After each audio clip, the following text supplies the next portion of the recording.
especially for those who are the students or who are doing certificate course, and under their course in the fourth unit credit you find some concepts, especially the theory of Praman, the theory of Anikan, the theory of Nai, and the theory of Sherpa. There are 4 points which you have to understand under that credit. So I am taking first concept, that is not Praman but Nai. So we know that Jainism has taught many types of theories of knowledge. We acquire knowledge, but there are so many ways to acquire knowledge of an object. We see one object and try to understand it. Whenever we see an object, we try to understand it in 2 ways.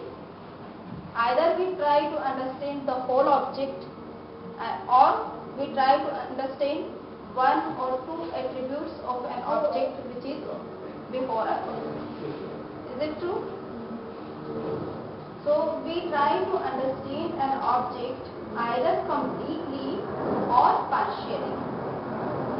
So the theory which deals with the partial truth, partial knowledge, or the knowledge regarding to 1 or 2 aspects of an object is known as the theory of Nai.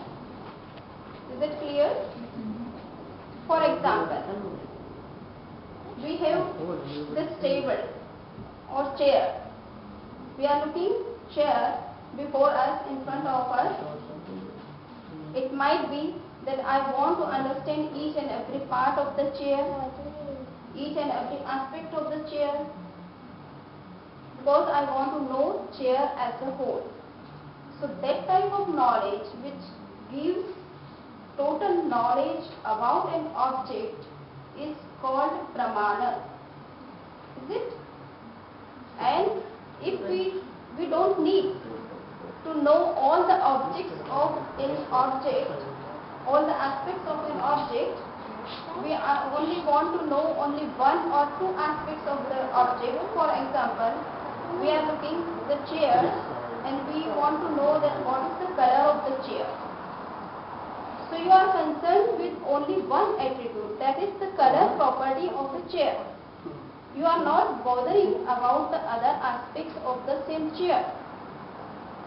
So when you concern with 1 aspect of an object, or 1 quality of an object, or 1 attribute of an object, so that knowledge is known as Nai. It is clear. So there are 2 types of knowledge which we get about an object, under which we find that generally we don't get the whole object at a time. We don't try to understand all the aspects of an object at a time, but we concern with 1 or 2 aspects of an object. So that type of knowledge is not complete knowledge in itself, it is always partial knowledge. It gives knowledge in part about an object. So that type of knowledge is called Nai. But generally what happens with us, that whenever we see an object and see it from 1 particular angle, but we forget that we are looking the object from 1 standpoint, from 1 angle. We are considering only 1 aspect of an object into our which is before us, and we take our partial knowledge as a complete knowledge about the object. So that type of knowledge which is actually partial or relative or contextual or dependent on particular perspective, if taken as a whole, then it becomes Durnai, dogmatic view, which is not really complete knowledge about an object, but we are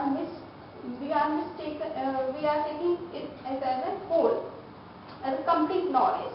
So that type of mistake happens on our part.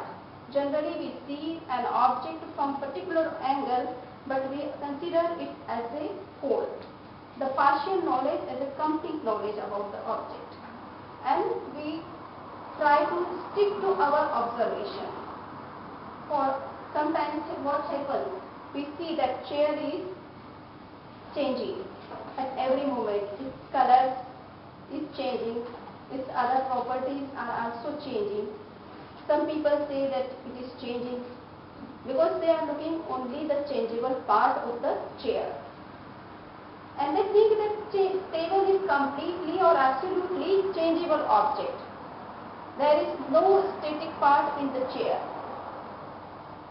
So that type of knowledge, do you think that table is only changing? No.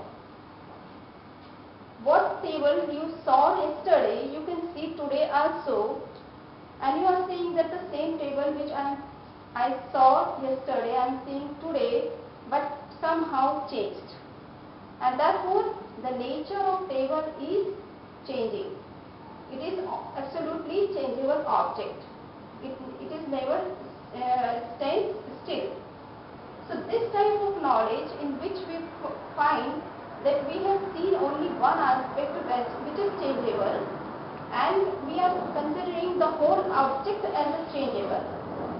But that is not true, because the same table you are knowing, and you are also looking that the same table which I saw yesterday is being seen today, and the same neck must have some objectivity in the chair.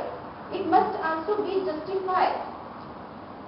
If table is changing, then there must be some part also which is static, and because of that we are reading that the same table which I saw yesterday is being seen today also. So there must be some part in chair which is static, which is not changing, and because of that you are getting the sameness about the chair.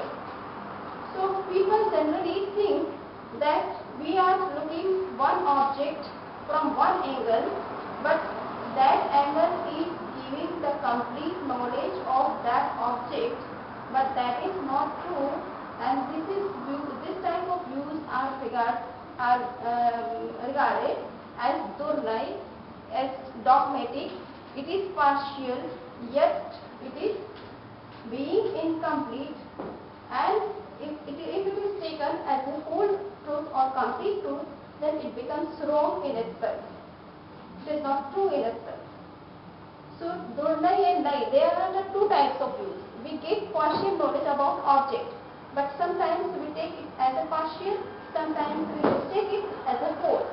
So when we mistake as a whole, then it becomes Durnai or dogmatic view, otherwise it is true from one standpoint. So Nai gives always the partial knowledge regarding the object. So there are so many definitions. I do not want to go into more complicated explanations regarding the definition of the Nai, but you have to consider only this, that Nai is a partial view regarding the object. Under Nai we take only one or two aspects of reality into consideration and try to understand it through that quality or through that aspect. So that type of partial knowledge is always recognized as Nai. Is it?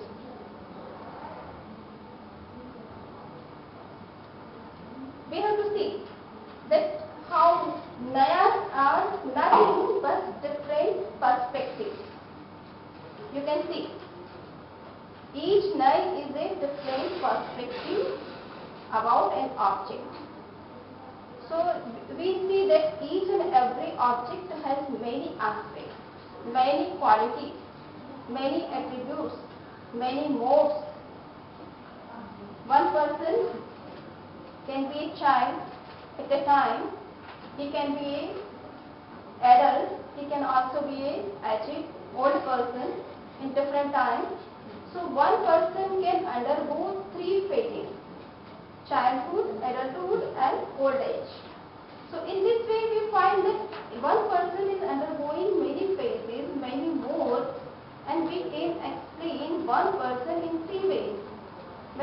child, we can explain it as a child.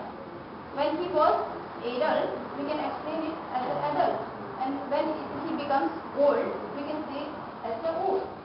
So there are so many ways to explain one object. So Jain Acharyas have tried to categorize all the standpoints through which we try to understand an object from different angles.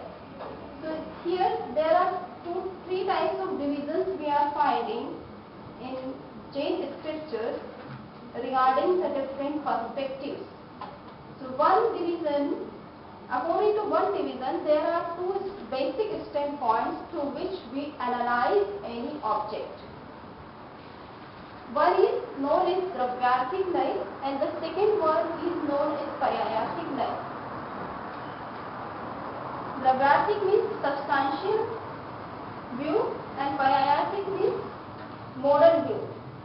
So in metaphysics, especially in the field of philosophy, whenever we analyze an object, we find that an object is eternal and changeable both. So from which point we are saying that the object is eternal? So there is one angle through which you can perceive the object and you find that the same object is running through ages. And that substantial standpoint. For example, we take as a soul, or a soul is eternal. Why it is eternal? Because as a living substance, it always remains. It never ceases its existence. At any point of time, soul never ceases its existence. It remains as it is. We are living at present. After death, we will also live. Before coming to this life, we were in some form. So substance, any reality, any basic entity never loses its own existence. So that is known as substantial standpoint, which sees that how reality is persisting. Why it is persisting? Because of the basic existence or basic entity or basic nature, no reality ceases to exist. It remains always as it is. But at the same time, we see that each and every object is changing at every moment. No soul remains in the same form always. We are at present in human form. But before that, it might be that we were gods in the form of heavenly beings or in some other form. So every soul changes its form. It never remains in one form as always. So therefore, we are looking that every object is changing at every moment.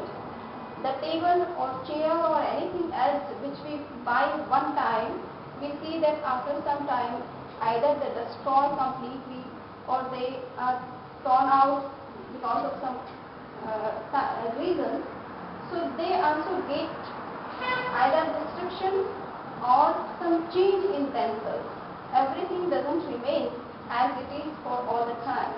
So everything is changing.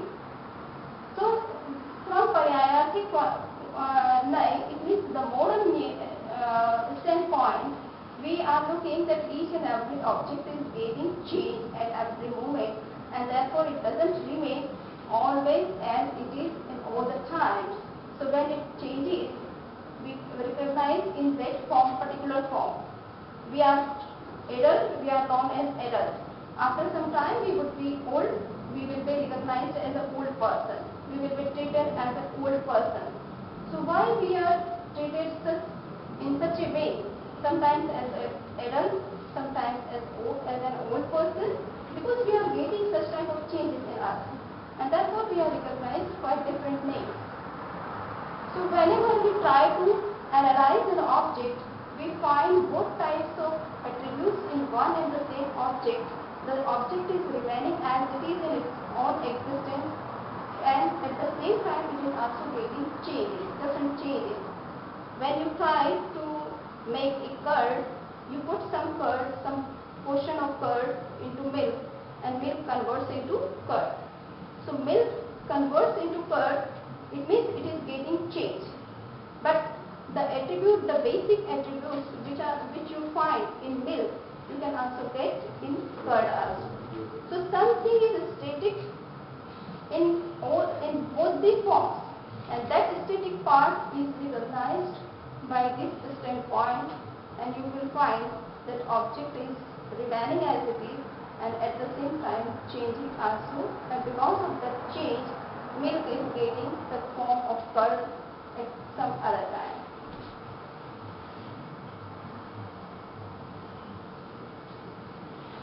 So in metaphysics, whenever we try to analyze some metaphysical entity, then we use those standpoints which are known as moral and substantial.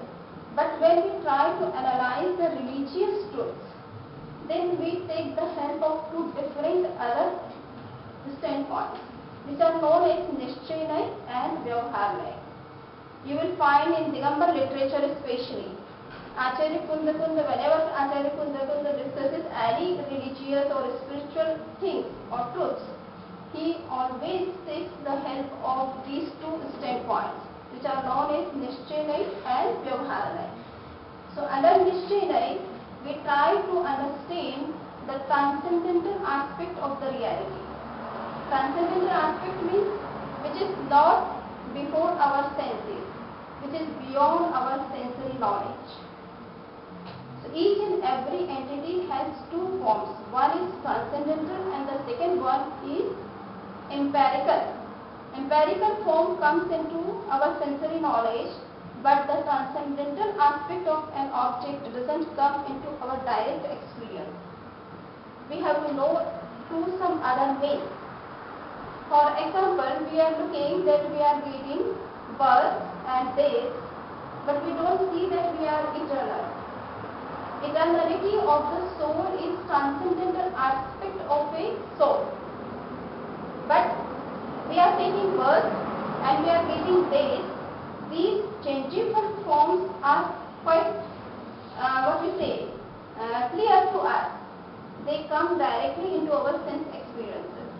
So change is direct to our sense experience, but the eternality of soul is not direct to our sense experiences. That come under the transcendental aspect. Generally we talk that we are alone or we are living in a society. So when we talk about that we are alone, it means we are talking the transcendental aspect of our self. We are alone in the sense that our soul is independent. It is not coming out of any other element. We are free from other elements. Our existence is uncreated. It is not made by any supreme beings or by God. It is independent in itself, and therefore we are alone. We are not connected with any other being. But so far as our social life is concerned, we are always connected with others, because we are taking the help of others and we have some responsibility to them also. We have some duties to them also. So we feel that we are social beings also. So our social form is somehow empirical, but we are alone and we are not dependent on any other. That type of feeling or that type of understanding about ourselves belongs to transcendental aspect of our life. So these two types of views are also discussed, especially in the field of spirituality. Whenever we say that we are alone and therefore we should not be bothered about others, whatever is being something accusing is said by some other person, you should not take it otherwise and don't take on you. So this type of spiritual things come through this understanding which is known as transcendental aspects. Generally we think that if somebody is abusing us, we should react, we should say something against in reply to him or her. But spiritually we think that these things are not related to me, I am a soul and soul has nothing to do with all these things, worldly things. So that type of view is always related to transcendental aspect. There are third category under which two types of standpoints are discussed, and through these two standpoints we try to analyze something which mainly belongs to our communication with other persons. Whenever we try to explain any object, we use words, we take the help of language. So sometimes what happens, whenever we analyze anything or explain anything, people either follow our intention or sometimes our words. For example, if it was circulated beforehand that this time the workshop will be, and the words were written, and you have followed that at 10:30 the workshop will be held, and you came according to that information. So you were following the word which was circulated to you. But sometimes what happens? I say that you should do this, and sometimes I don't say that you should do, but you understand what I want to say. So intention without using words, sometimes you follow intention, sometimes you follow the word. So this type of, when you follow intention, so that intention belongs to this standpoint which is known as meaning-based intention, meaning-based view. Are you following? There are two types of standpoints. According to one, we go to intention of the speaker, and according to the second standpoint, we go to the words used by the speaker, what he wants to say. That is not more important in the second view, but what type of words you are using. That is more important in under this view. So there are two types of views. According to that, we try to understand the intention or the words of a speaker and analyze what he wants to say. So these are three categories under which we try to understand or analyze any object which comes into our experience or which we try to understand. All the three can be categorized, can be detailed under 7 categories of life. There are 7 categories of life. These all are 7 standpoints, 7 perspectives, 7 ways of looking at an object. So the first one is known as Negam, the second is Sangraha, then Vyavahar, Rajaputra, Shabda, Sambharu, Evam Bhut. These are 7 standpoints or perspectives through which you can analyze an object. Each standpoint gives particular knowledge about an object, and that knowledge is true from that angle only through which you are perceiving the object. So there are 7 ways to perceive one and the same object, and when you will see through all the 7, you will get 7 types of information regarding one and the same object. But you cannot be confused whether the first standpoint which is giving some different knowledge is true, or the second standpoint through which you are getting some different knowledge is true. All are the 7 true, because all are looking one and the same object from 7 angles, from 7 considering 7 aspects of the same reality.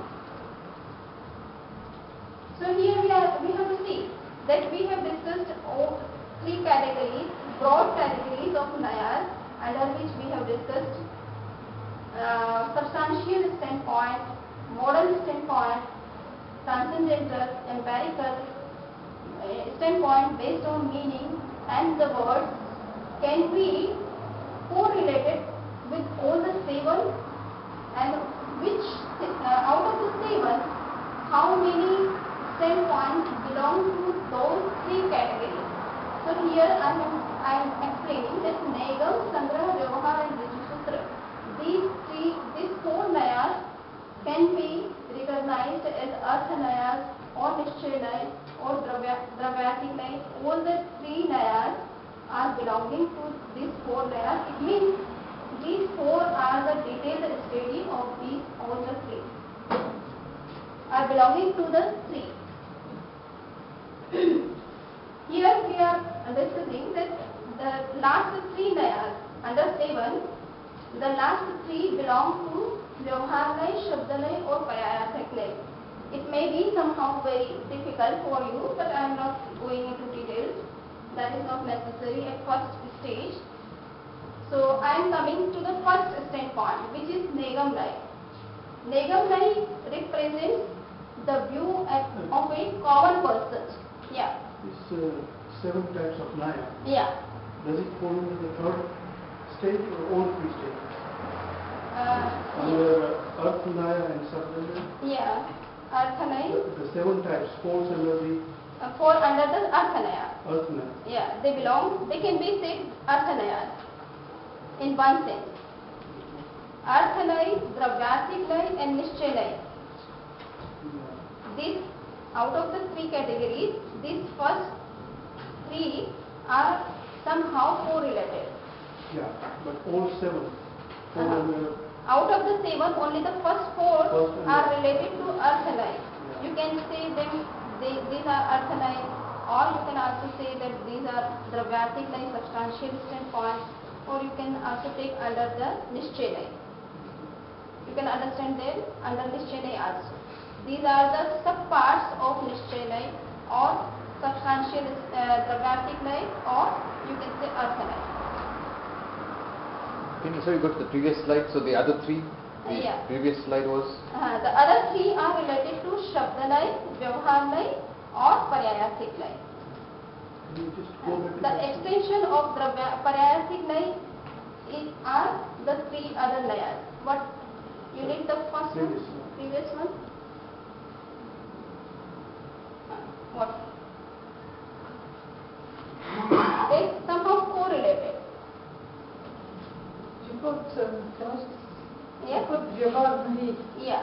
as part of Vyavhar Nishchay. Yeah. And then when you divided the Nais into the 7 types, Yeah. you've also got the Vyavhar that falls into Yeah. the Nishchay category. Yeah.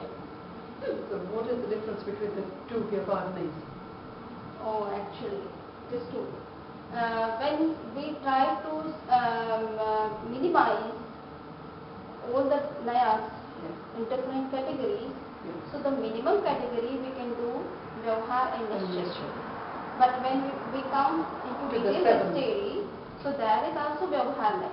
So it's But not the it same has as- somehow different from that Vyavhar Lay. Okay. Yeah.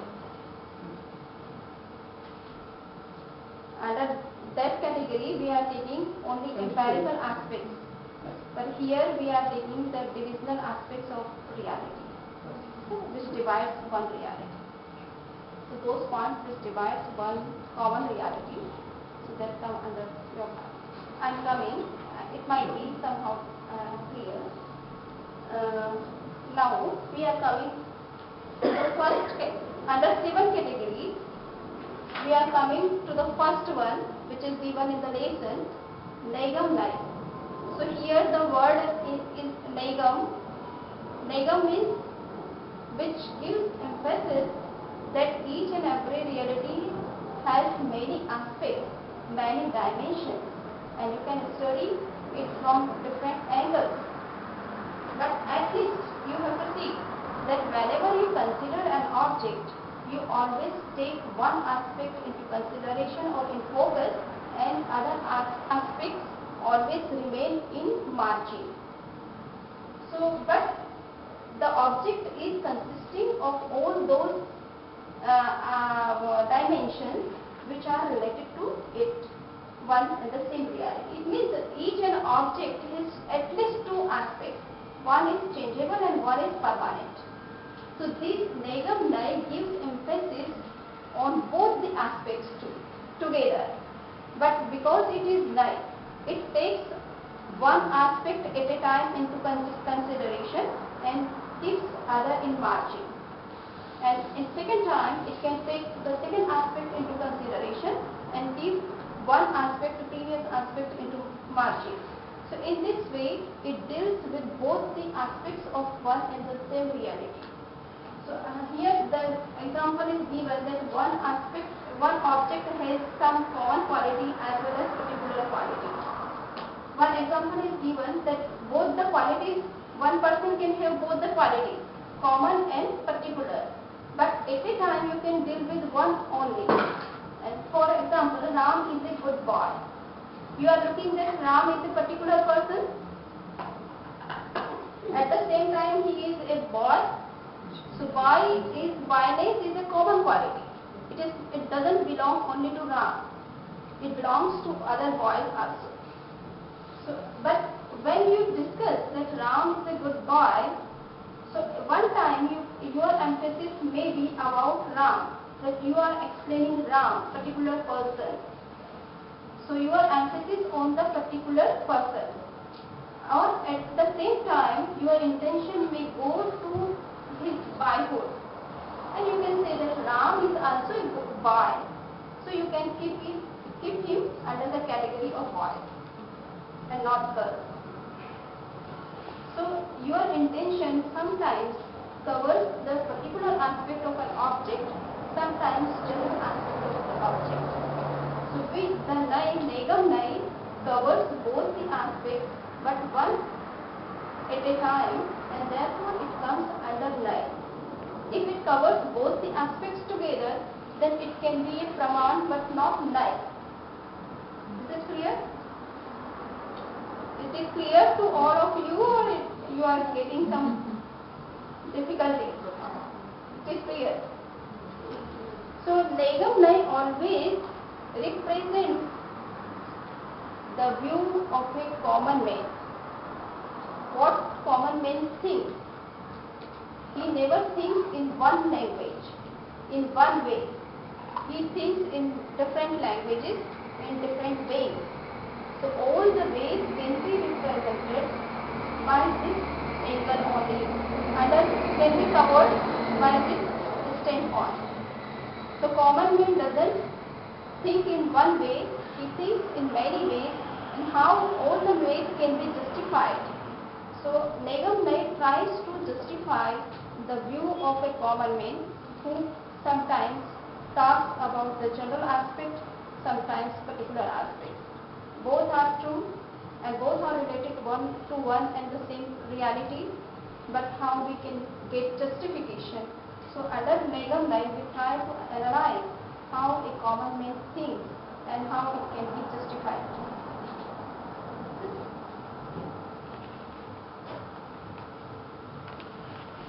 The second Nai is Sangraha Nai.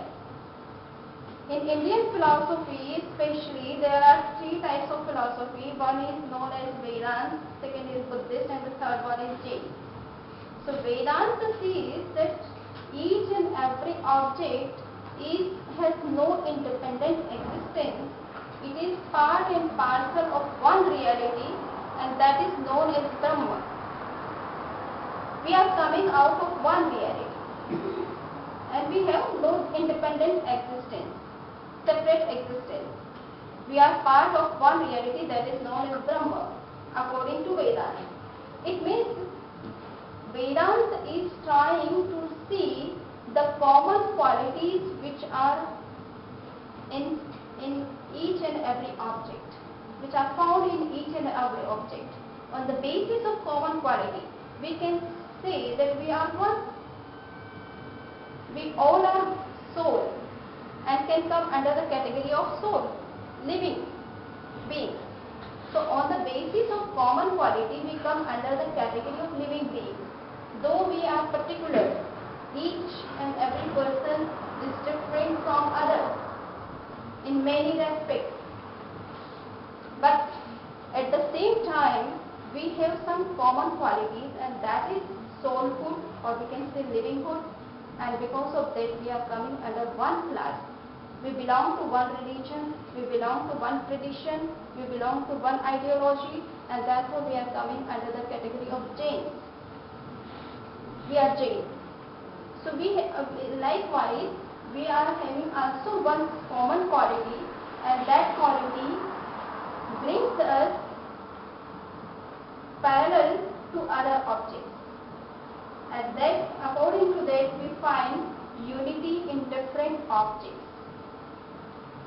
So so when we consider the common quality of an object or of all objects, and because of that we take all different objects under one category, that is known as a Sangrah line, the common view, the class view, and because of that view we can unify different objects. We can see something common in different objects. So that view is concerned with the Sangrah line or can be justified under this standpoint.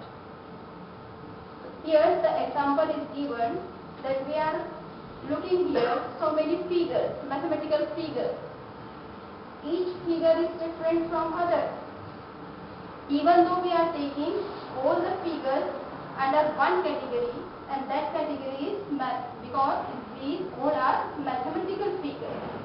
Excluding all the differences, keeping all the differences aside, we are taking only one common quality into consideration, and on the basis of that we are keeping all the different objects or different figures into one class, and that is mathematical figure class. So under Sangrah line we try to analyze the objects and try to find out some common qualities in different objects, and on the basis of that we try to unify the whole world. So Vedanta, the philosophy of Vedanta, which is a very big philosophy and discussed all over the world, it gives emphasis on the common characteristics of each and every object, and therefore on the basis of that it says that each and every object has the common goal and common entity or common existence, and that is known as Brahma, and all are coming out of that Brahma only. We are not separate from that. So but it doesn't mean that there is only one reality, but it means that we have some common qualities, and on the basis of that we can be easily unified.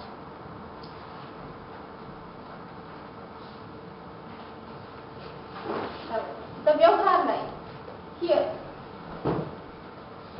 we are looking that the object has not only common qualities, but it has some special qualities also.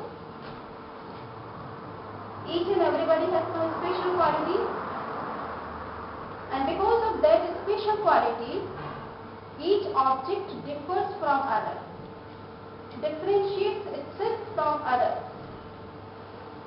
I have different physical appearance, and in this respect I am different from you. My age is different, my qualification is different, my name is different, my family background is different, and my native place is different from you. So in so many respects we are different from each other. So we have some common qualities, but at the same time we have some different qualities also inside, and on the basis of those different qualities we are different from each other. We can be unified, at the same time we are different from each other. Person can think that if we are unified, we have unity, so why we are differing from each other? Because we have some different qualities also. We have not only common qualities but different qualities also. So Vyavhar line, Vyavhar line is which divides common objects into different forms, different categories. So under Sangrah line we were looking that all objects, different objects can be categorized, can be classified, can be taken under one category, but Vyavhar line just works oppositely. It says that all objects which are looking common or alike can be differentiated from each other because of the specific qualities which they are having. Or here the same example, the other example is given to make clear that we are having 4 earthen pots.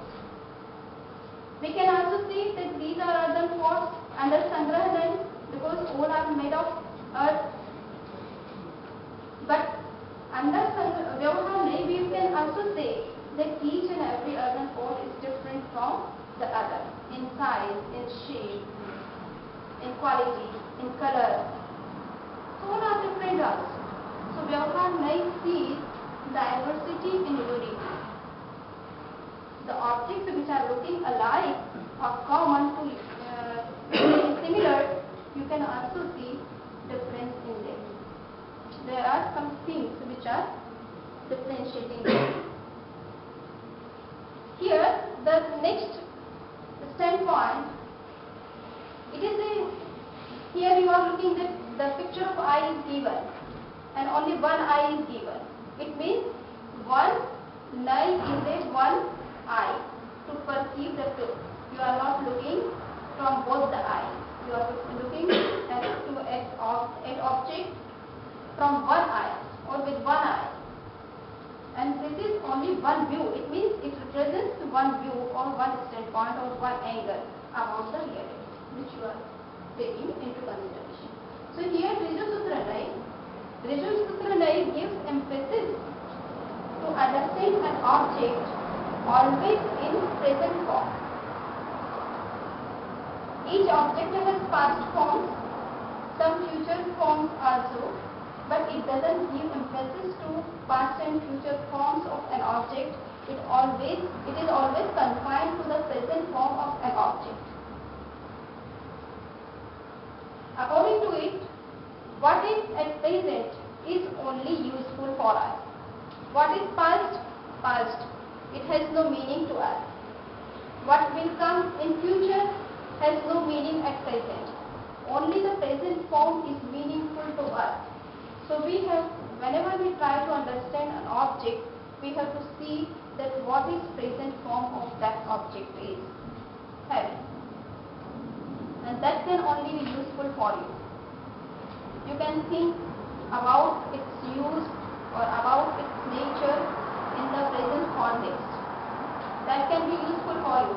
If something is past and if you think of it, there is no meaning, there is no use of it.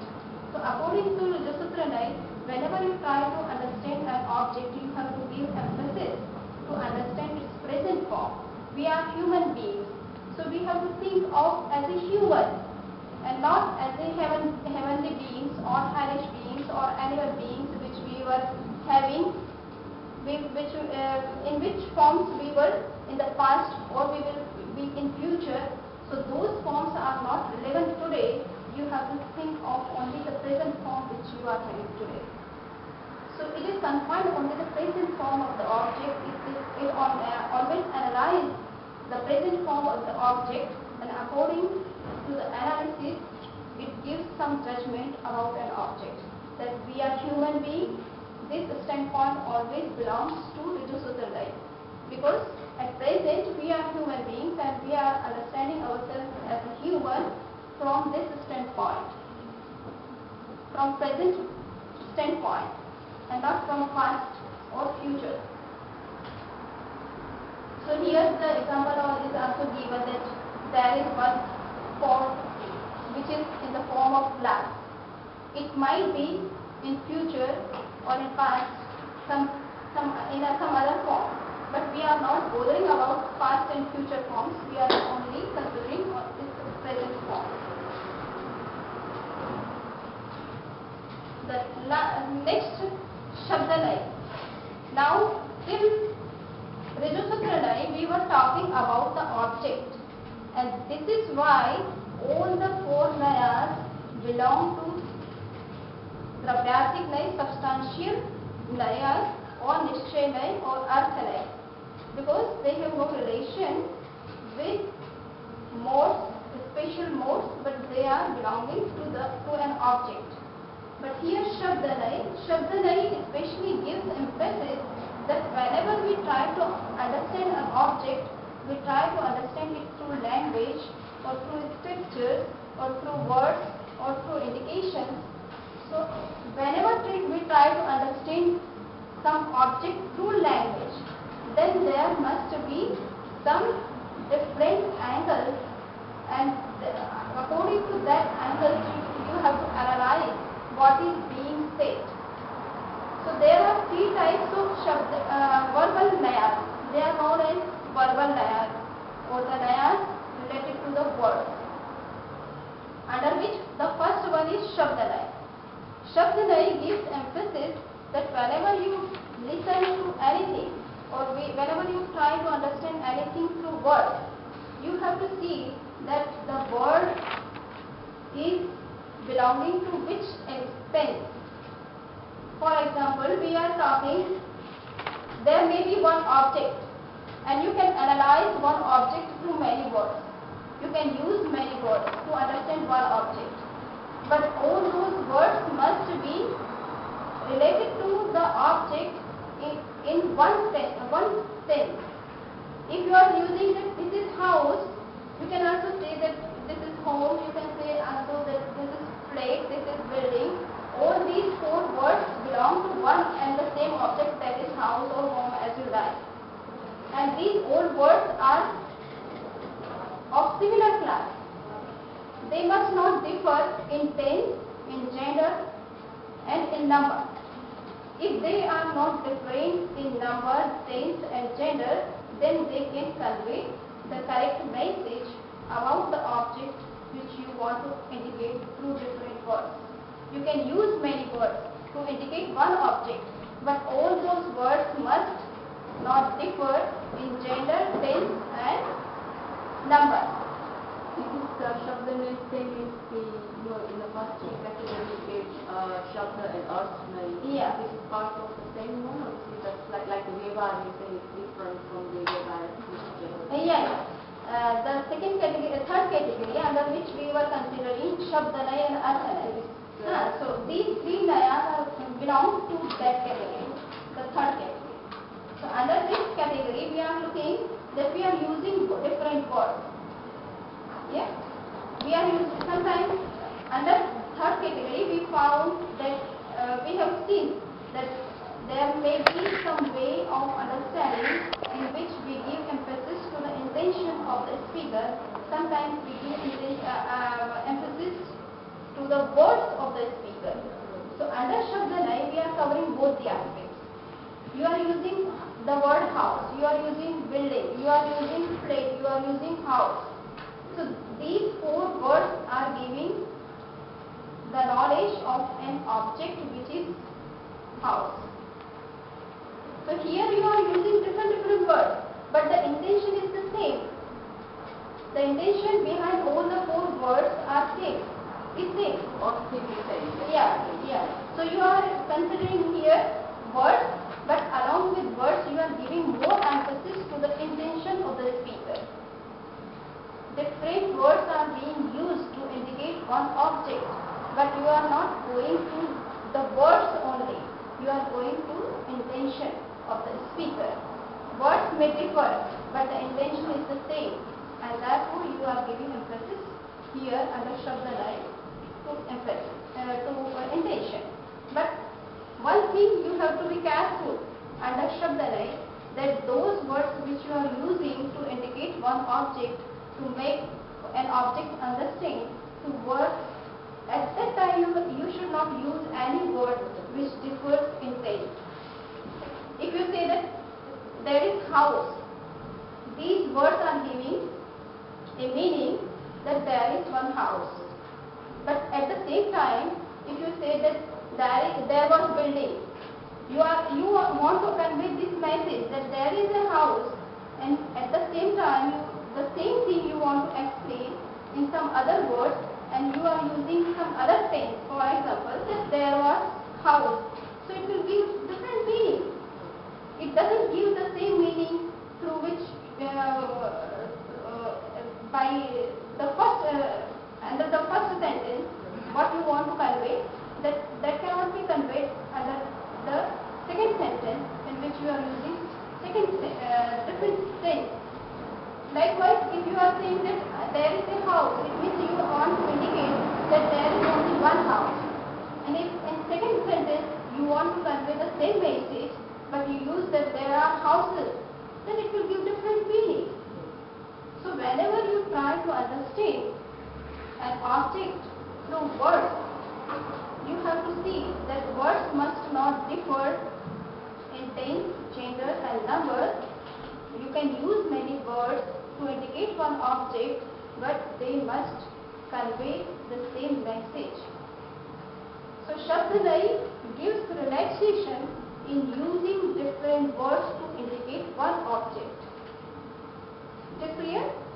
But the second nai, which is also verbal standpoint, but it doesn't give relaxation to you to use different words.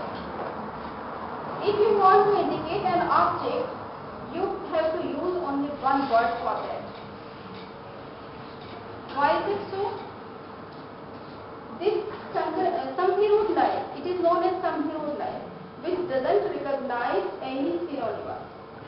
According to it, there is no synonymous at all. Each and every word is different from other. So whenever you try to analyze anything or explain anything through any word, you have to use proper word for that, and there is no other substitute of that word. Here the example is given, different words for different states.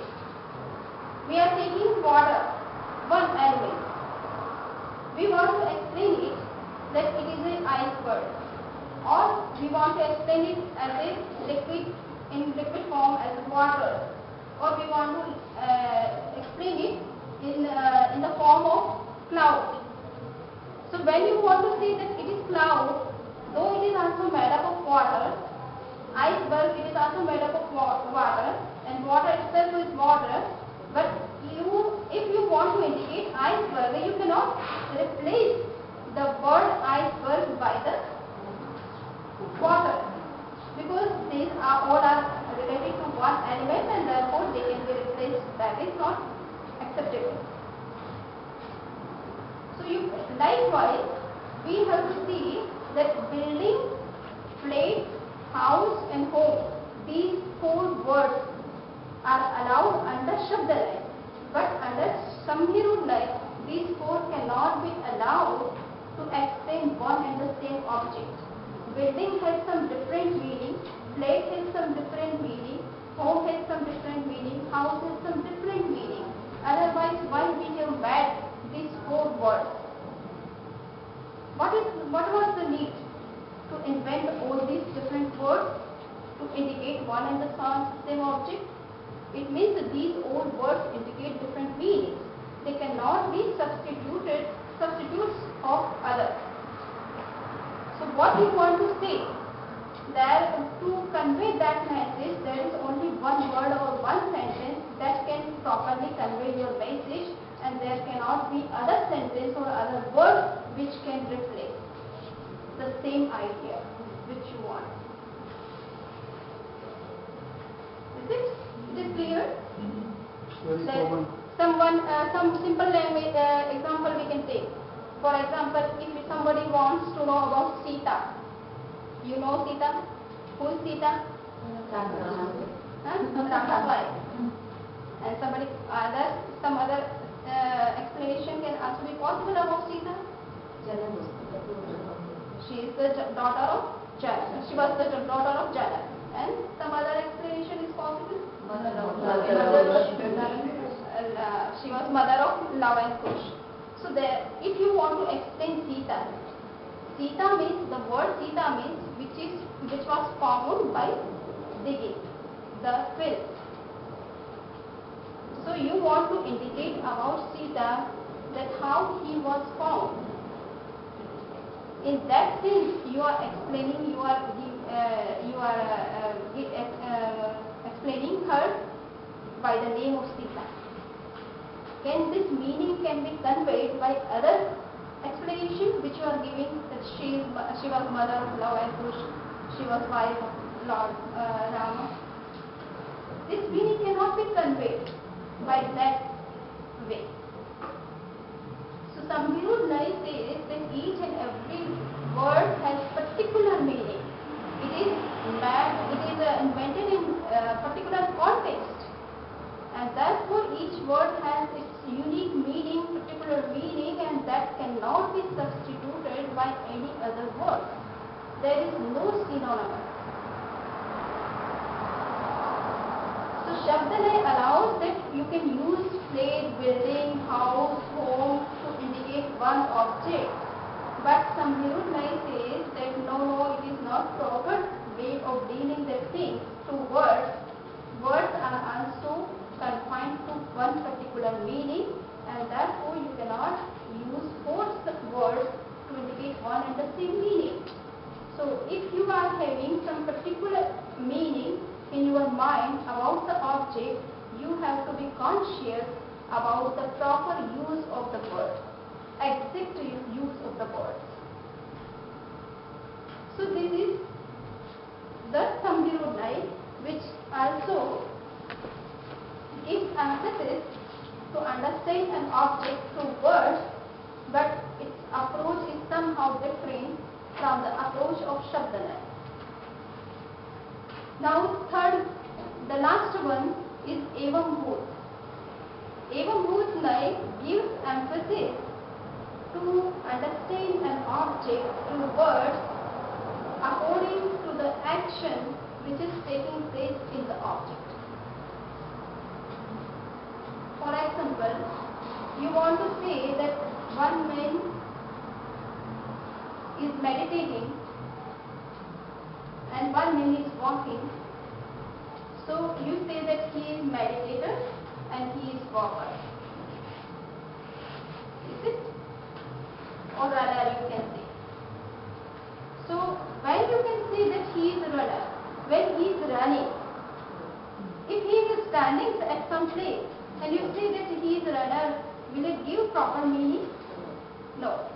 So Evam Bhutnay says that whenever you use any word, you have to see that type of action is taking place in the particular object or not. If it is not taking, then the word which you are using may not convey proper meaning, may not give proper information about the object. So be conscious when you want to indicate an object, be conscious about the words through which you are explaining the object. So whenever you say that someone is meditator, you have to see that whether he is meditating or not. If he is talking and you say he is meditator, it will not give the proper meaning. It may confuse the hearer. Excuse me. Is it the meaning of meditator? So if someone comes home and he says, Dr. Sahib, ab ghar aaye, Yeah. he's not a doctor when he comes to your home. Yeah. But he's a doctor so is that wrong? Yeah. If he's treating the patients at the home, then he's a doctor. When he is practicing in his dispensary, then he is doctor. According to Evam Bhut. This is different angle to perceive the object or to understand the person or the meaning of doctor. You can also analyze in different angles, through different angles. Under Shabdanay you can say that he is doctor, whether he is practicing or not. But you can say he is doctor. Because doctor, he has got the degree of doctor and so he can be safe.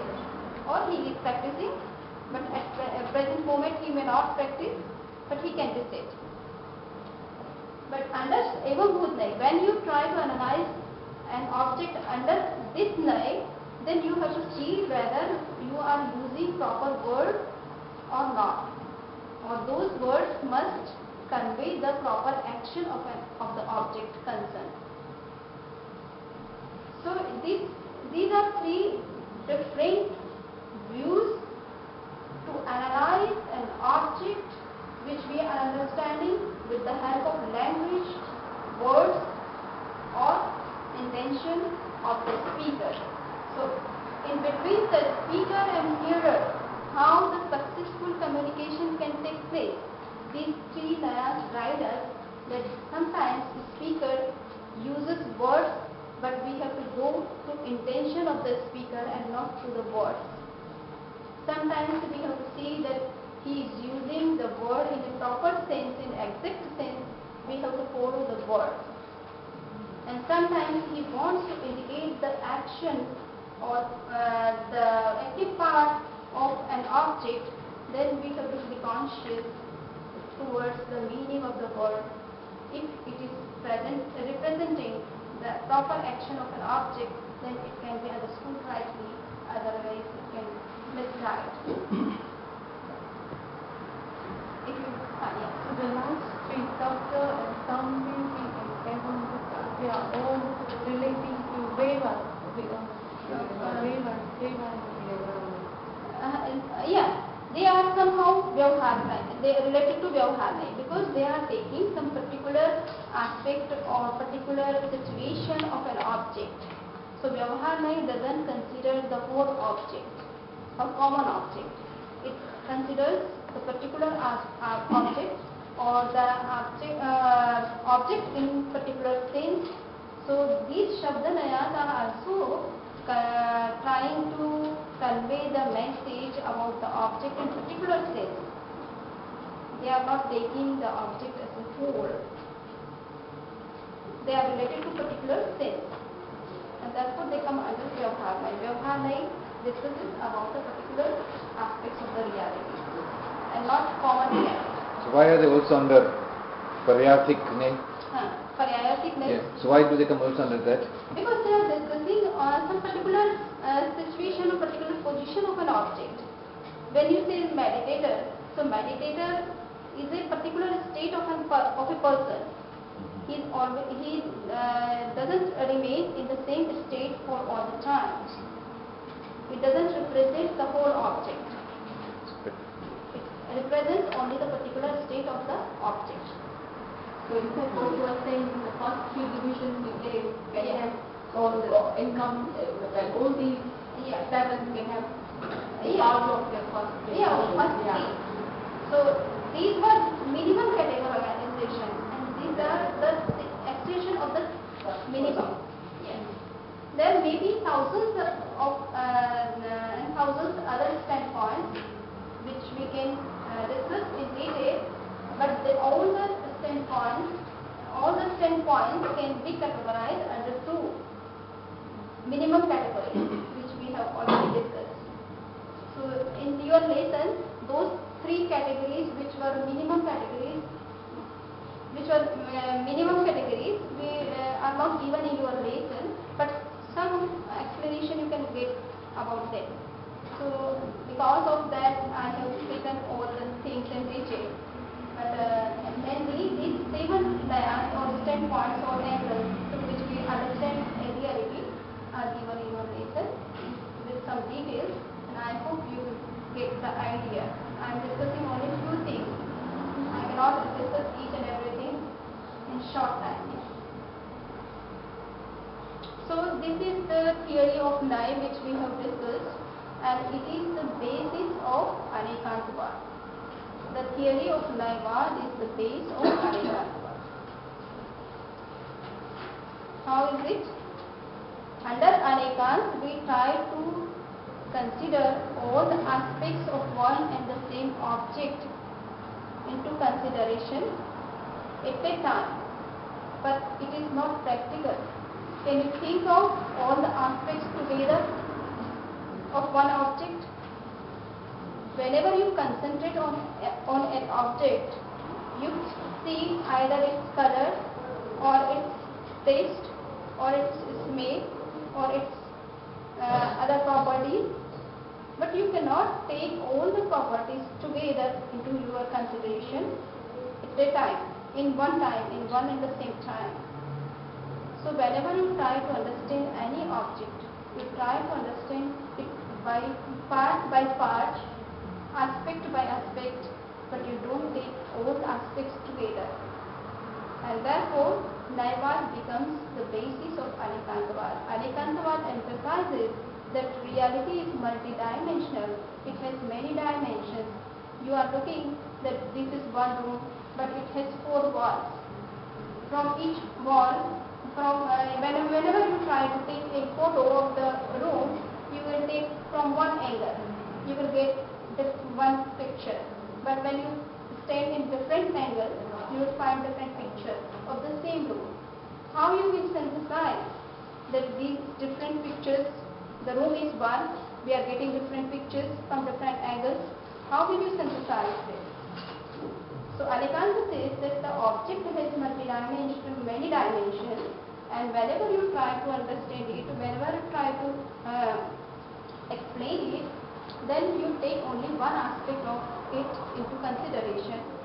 Second time you take second aspect, and you can see that all the aspects are related to one and the same object, and therefore they all are true. They are not opposite to each other, or they are not contradictory to each other. You can get different reflections in different times regarding the same object, but somehow all are related to one object, and therefore they are non-contradictory.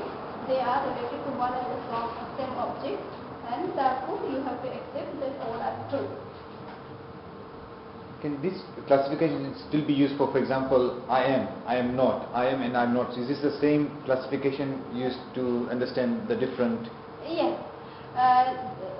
To understand that thing, we have to go to the theory of Saptabhangi, which is known as seven-fold predication. So it's not It under means this. from one standpoint, what you get about the knowledge, about the object, you can explain in 7 ways.